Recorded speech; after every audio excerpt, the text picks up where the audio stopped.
Hello जी, अस्सलाम वालेकुम and welcome back to my channel. तो कैसे हैं आप सब लोग। अच्छा, मैं बैठ गई हूँ अपनी ड्रेसिंग टेबल पर थोड़ा श्रृंगार करने के लिए, इसीलिए हम लोग ना इसको बोलते हैं श्रृंगार मेज़। सो मैं जाने वाली थी अपनी कज़न के घर, क्योंकि मेरी कज़न को हुआ है बेबी और उसका नाम हम लोग ने रखा है ज़ैनब।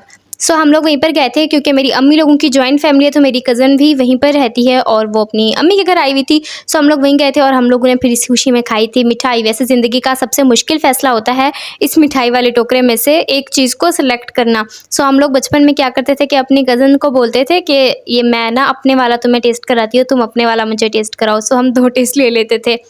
अच्छा, अब ये अगेन काली स्क्रीन इसलिए आ गई है क्योंकि ये रोज़ ही होता है और मैं अपनी अम्मी के घर गई तो कज़न को पूछनी थी, लेकिन इतने तेज़ बादल आ गए थे और ऊपर से जो आंधी आई थी, इसलिए फिर मुझे वहीं पे रुकना रह पड़ गया था। तकरीबन 12 बजे तक तो ये सब कुछ था, उसके बाद हमें याद नहीं है क्योंकि हमें सोना भी होता है। सो वहीं पर ही मैं रही थी और सुबह हम लोगों ने साथ में नाश्ता किया था, मेरे बड़े भैया भी आए हुए थे। सो यहाँ पर चल रहा है नाश्ता मैंगो छोले और मक्खन के साथ। छोले और मक्खन मिक्स करके खाना ना हमारा बचपन वाला नाश्ता होता था, बड़ा मज़ा आता था। और अम्मी ना प्यूरी बना के देती थी हमें मैंगो की, उसके अंदर भी मक्खन डालकर हम लोग खाते थे। और आज मैंने अम्मी से बनवाया था मज़ेदार सा क्रिस्पी सा पराठा और फिर इसको मैंने खाया था अपने छोले और मक्खन के साथ में। बहुत ज़्यादा मज़ा आता है और सबसे ज़्यादा मज़े की बात ये होती है कि जब हम सब लोग ना एक साथ बैठ के नाश्ता कर रहे होते हैं। और काफ़ी टाइम के बाद मैंने बड़े भैया के साथ बैठ के नाश्ता किया था, सो इसलिए भी बड़ा अमेजिंग सा था। अच्छा, अब आ गया वो पार्ट जो मैं खुद आप लोगों को दिखाने के लिए बहुत ज़्यादा एक्साइटेड थी। हम लोग गए थे अपने घर से बाहर, थोड़े से ही ना फासला है, पैदल ही हम लोग चले गए थे और वहाँ पर है एक ट्यूबवेल, यानी हम लोग कहते हैं उसको पीटर। सो हम लोग ना पीटर देखने गए थे, या आप लोगों के लिए बोलूँ तो ट्यूबवेल। सो थोड़ा सा ही फासला है और आप लोग देख लो कि घर के पास में ना कुछ घर वगैरह हैं और उसी के साथ में ही आपको मैं आगे चल के दिखाती हूँ कि खेत वगैरह। वैसे आप लोगों को यहाँ से भी ना थोड़े थोड़े से ना नज़र आना तो शुरू हो गए होंगे, ग्रीनरी सामने ही है बिल्कुल। सो हम लोग ना वहाँ गए थे और अब आप लोगों को आवाज़ भी आना शुरू हो गई होगी पीटर की। सो मैं गई थी, आवाज़, हादिया और साथ में थी सालबिया। सालबिया भी आई हुई थी, सो हम लोग साथ गए थे। और सालबिया मेरी मैरिड कज़न है, तो वो भी आई हुई थी, मैं भी आई हुई थी। तो हम लोगों ने सोचा कि चलो ना हम लोग थोड़ा सा बाहर चलते हैं घर से और देखने जाते हैं जगह। सो यहाँ पे चल रही है सामने वाली जगह पे कंस्ट्रक्शन। यहाँ पर था पहले गुलाब का बाग, तो पहले हम यहीं पर ही घूमते फिरते थे, लेकिन अब हमें कोई और जगह ढूंढनी पड़ेगी। अच्छा, यहाँ पर मुझे एक और प्लांट मिल गया था और जिस प्लांट के बारे में मैंने स्टडी में पढ़ा और फिर उसे टच करने का और देखने का मौका मिल जाए तो मुझे बड़ा मज़ा आता है, क्योंकि इसकी नेट पे मैंने पिक्चर्स देखी हुई थी तो मुझे पता है ये है टाइफा यानी कूंद्र। सो इसको मुझे टच करने का मौका मिल गया था। वैसे मुझे अपने एरिया में पहले कभी ये नहीं मिली, वरना मैं कहीं पर भी इसको टच वगैरह कर सकती थी, लेकिन फाइनली मुझे मिल गई थी। सो इसको हाथ लगाने के लिए ना मैं बहुत ज़्यादा एक्साइटेड थी। सो मैंने काफ़ी वीडियोज़ में देखा था वो लोग इसको ऐसे टच करते हैं तो उसमें से एक फोम टाइप मटेरियल निकलता है, लेकिन वो नहीं हो रहा था, इसलिए मेरा कैमरे का फोकस भी यहाँ से वहाँ हो रहा था। लेकिन फाइनली हमें कोई एक ऐसी मिल गई थी जिसमें से थोड़ा बहुत फोम हमें नज़र आ रहा था, लेकिन क्या था कि ना ये अच्छे से नहीं हो रहा था, थोड़ा सख्त था। नॉर्मली वो लोग इसे ऐसे टच जो करते हैं ना वो ऐसे ही हो जाता है, लेकिन फिर भी मुझे इसको टच करके बड़ा मज़ा आया था। अब यहाँ पर आप लोगों को ग्रीनरी नज़र आ रही होगी, यहाँ पर खेत वगैरह, यहाँ पर बच्चे घूम रहे हैं जो कि ट्यूबवेल पर नहाने गए हुए थे। सो ट्यूबवेल ना थोड़े से ही फासले पर है, हम यहाँ से पैदल वहाँ तक जा सकते हैं और देख लो कि ग्रीनरी और ये सारे के सारे खेत वगैरह हमारे घर से कितने फासले पर है, मतलब बिल्कुल ही पास हैं। और यहाँ पर हम लोग ज़्यादा आते नहीं हैं तो देखते शेखते तो रहते ही हैं। सो हम लोग पहुँचे थे ट्यूबवेल पर और यहाँ पर मैं आपको ना मोस्टली क्लिप्स में मेरी ऑडियो नहीं होगी और ना आपको ओरिजिनल ऑडियो सुनवाऊंगी कि ट्यूबवेल के पास ना किस तरीके का माहौल होता है। अच्छा, हम लोग यहाँ पर गए थे और यहाँ की सारी कंडीशन आप लोग देख लो, इस तरीके की होती है, क्योंकि ट्यूबवेल मोस्टली खेत के पास ही होते हैं, खेत को पानी लगाने के लिए ही होते हैं। सो हम लोग यहाँ पर पहुँचे थे और फिर हम लोगों ने अंकल से इजाज़त ली थी जो कि वहाँ पर पानी वगैरह लगा रहे थे फसलों को, कि हम लोग टच कर लें।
हेलो जी, तो ये हूँ मैं और मैंने आपको करवाए हैं आज ट्यूबवेल के खूब सारे नज़ारे। और आपने देखा होगा पीछे बच्चे नहा रहे हैं और ये है वो जगह जहाँ से ना मतलब बोर वगैरह किया जाता है और जहाँ से ट्यूबवेल का पानी आता है। और साथ में है कुछ खेत वगैरह, तो खेत में भी चलते हैं और मैं आपको वो सब भी दिखाती हूँ।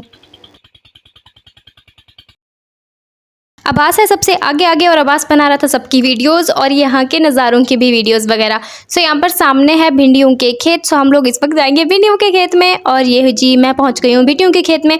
कभी आप लोगों ने पहले भिंडियों के खेत देखे हैं? सो भिंडियों के फ्लावर आप लोग देख लो, येलो कलर के होते हैं, कुछ इस तरीके के प्यारे प्यारे। और अंदर होता है इनका पर्पल, इसको क्या बोलेंगे, कोरोना आई थिंक बोलते हैं, क्योंकि जो बड़ा स्ट्रक्चर होता है उसे कोरोना कहा जाता है। और ये हैं जी लौकी के फ्लावर्स। सो ये सारा कुछ ना बहुत ज़्यादा प्यारा लग रहा था। और आप लोगों ने मुझे ज़रूर बताना है कि आपको ये सब देखकर कैसा लगा। ओ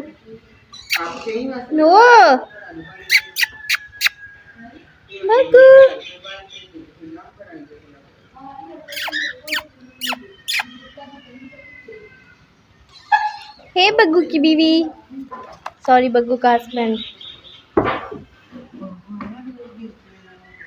घर वापस आकर मैं खेली थी इस बग्गू के साथ में और फिर मैंने पिया था ये मैंगो शेक। और साथ साथ मैं बना रही थी बिरयानी, क्योंकि मेरे एक सब्सक्राइबर ने मुझसे रिक्वेस्ट की थी बिरयानी की रेसिपी के लिए। सो ये सारी रेसिपी भी मैंने रिकॉर्ड किया है, लेकिन इस व्लॉग में नहीं अटैच की क्योंकि फिर व्लॉग बहुत ज़्यादा लंबा हो जाता। By the way next vlog देखना है तो चैनल को सब्सक्राइब कर दो। अच्छा जी, यहाँ पर ना बच्चे खेल रहे थे लूडो। मैंने नहीं लूडो खेली थी क्योंकि मुझे बहुत ज़्यादा काम था, मुझे यहाँ वहाँ जाना था। पता नहीं मुझे कितने काम होते हैं, आप लोगों को मैं क्या बताऊँ। सो यहाँ पर खेल रही थी लाज, अब्बास, भाभी और हादिया। ये लोग खेल रहे थे लूडो। और हादिया का लकी कलर है रेड, और इसलिए ना हादिया रेड कलर के साथ खेल रही थी। और देखना ये था कि जीतती है या नहीं, लेकिन फिर मैं घर जल्दी वापस आ गई थी क्योंकि मुझे शक था अगेन बादल आ जाएंगे, अगेन मौसम ख़राब हो जाएगा। और फिर बंदा अगर घर जाए भी सही तो ऐसे मौसम में कुछ खास मज़ा नहीं आता। और इन लोगों के काम देखो, इन्होंने बच्चे को दे दिया है मोबाइल और साइड पर कर दिया है ताकि ये बच्चा उन्हें डिस्टर्ब बिल्कुल ना करे। हेलो असफर, ये है हमारा असफर और इसी की तो बहना पैदा हुई है। चलो मैं आपको दिखाती हूँ असफर। ये रहा हमारा असफर। जल्दी से ना कमेंट्स में असफर को हेलो बोल दो। ओके जी, ओके बाय।